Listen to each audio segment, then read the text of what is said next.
오늘 예레미야 23장 말씀을 함께 봅니다. 예레미야에 반복적으로 나오는, 앞으로의 계속 반복해서 나올 이슈 중에 하나는 거짓 선지자들과의 경쟁입니다. 우리가 잘 알다시피 예레미야는 유다의 멸망을 주로 예언한 선지자입니다. 어느 순간부터인가는 망하게 될 것을 아예 확정적으로 선포하죠. 그러다 보니까 대부분의 유다 사람들이 예레미야를 좋아하지 않습니다. 그래서 그 예레미야와는 반대편에 있는 사람들이 환영받는 사람들이었죠. 어떤 사람들이었냐면 그 사람들은 사람들이 듣기 좋은, 더 정확히는 사람들이 듣고 싶어 할 법한 말을 해주는 사람들이었습니다. 그런데 거짓 선지자들이 유다 사람들의 죄악에도 불구하고 계속적으로 괜찮다라고 하는 말을 남발할 수 있었던 몇 가지 그들이 쓰는 근거들이 있었습니다. 그건 뭐냐면 바로 과거의 일들입니다. 그들은 이제 이렇게 이야기합니다.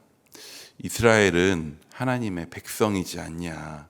하나님이 이스라엘을 애굽 땅에서 과거에 우리를 구원하셨지 않느냐. 그렇게 백성 삼으셨다. 이것은 구약의 이스라엘 역사에선 굉장히 중요한 신앙 고백입니다. 하나님께서 애굽에서 우리를 구원하셔서 당신의 백성으로 삼으셨다. 근데 거짓 선지자들은 이것을 근거로 해서 우리는 그러므로 걱정이 없다라는 식의 메시지를 선포합니다. 과거에 베푸신 은혜를 기억하고 자신들의 하나님 백성됨을 기억하는 것은, 그리고 그로 인해 오늘 하나님의 백성들이 하나님 백성답게 살 수 있도록 돌이키게 하는 근거가 되게 하는 것은 굉장히 중요합니다. 하지만 이들은 그것을 마치 자신들의 이미 소유가 된 것처럼, 자기들 마음대로 이용할 수 있는 무언가가 된 것처럼 생각했습니다. 또한 거짓 선지자들은 사무엘하 7장에 나오는 다윗 언약을 근거로 다윗의 왕조는 절대 무너질 일이 없다라고 하는 말을 합니다. 하나님의 언약을 자기들 마음대로 이용할 수 있는 자기들 소유로 바꾼 것이죠. 또한 뒤에 이제 예레미야서에 보면 나올 겁니다. 그들은, 거짓 선지자들은 우리에게 성전이 있지 않냐, 예루살렘에 성전이 있지 않냐, 즉 하나님께서 계시는 하나님의 집이 있으니 성전은 절대 무너질 수가 없다라고 이야기하며 우리는 절대 위험하지 않다, 괜찮다라고 이야기하는 것이죠. 성전에 거처를 두고 하나님께서 우리 가운데, 백성들 가운데 하나님이 머물러 주시는 건데, 그들은 마치 하나님을 자기들 성전 안에 인질로 가두어 둔 것처럼, 하나님을 자기들 마음대로 소유할 수 있는 것처럼 이야기하는 것입니다. 베푸신 은혜를 마치 내 마음대로 이용할 수 있는 이용권처럼 여기고 착각할 때 우리는 잘못된 말을 듣고 잘못된 길을 가게 됩니다. 오늘 본문 1에서 2절에 거짓 선지자들에 대한 심판 예언이 나온 후에 3에서 8절에는 하나님의 백성의 구원에 대한 약속이 주어집니다. 그리고 그 뒤에 8절 이후부터 40절 끝까지 쭉 다시 그 선지자들에 대한 구체적인 심판을 경고하고 있죠.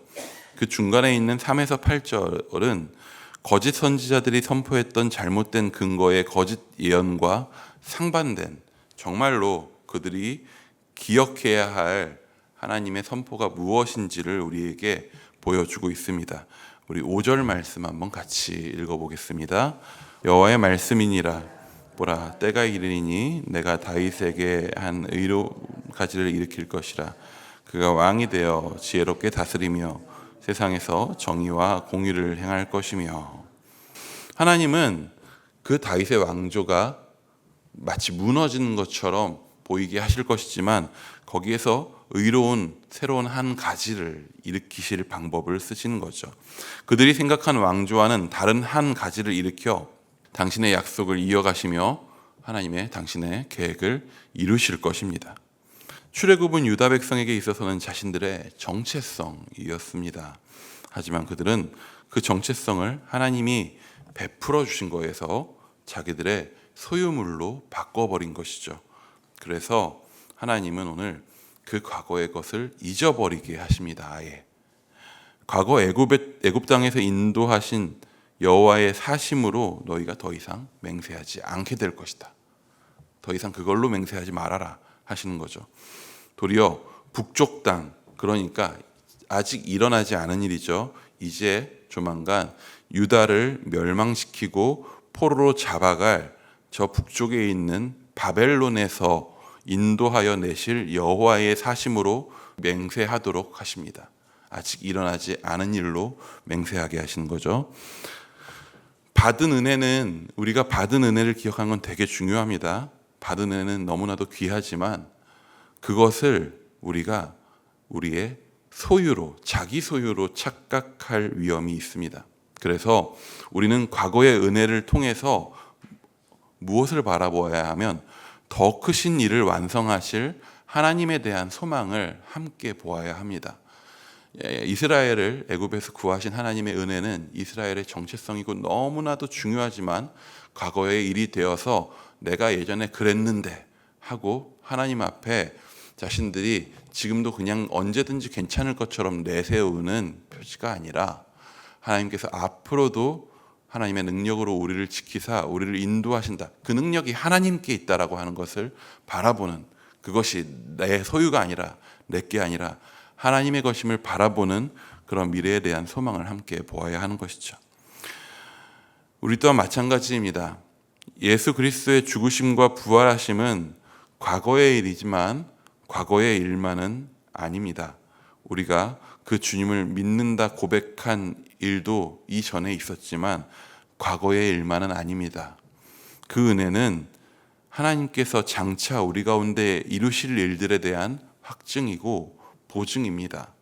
그 소망을 볼 때 우리에게 베푸셨던 은혜는 베푸실 은혜를 우리가 계속 바라볼 수 있게 하는 참된 능력이 될 수 있습니다. 우리에게 예수 믿는 은혜를 주셨습니다. 그러면 우리는 그것을 우리가 함부로 할 수 있는 소유로 생각하는 것이 아니라 그 은혜에 합당한 삶으로 인도하시는 하나님의 계획 가운데 우리가 있음을 기억해야 하는 것입니다. 그리고 마지막, 주께서 그 은혜로 우리를 완전하게 구원하시고 이루시는 그 날이 반드시 우리에게 찾아올 것을 믿음으로 오늘 그 앞에 하나님의 백성으로서 합당한 모습으로 살아갈 수 있기를 매일매일 소망하며 더욱더 나아가야 할 것입니다. 그런 은혜 가운데 살아가시는 주님 백성 되시기를 축원합니다.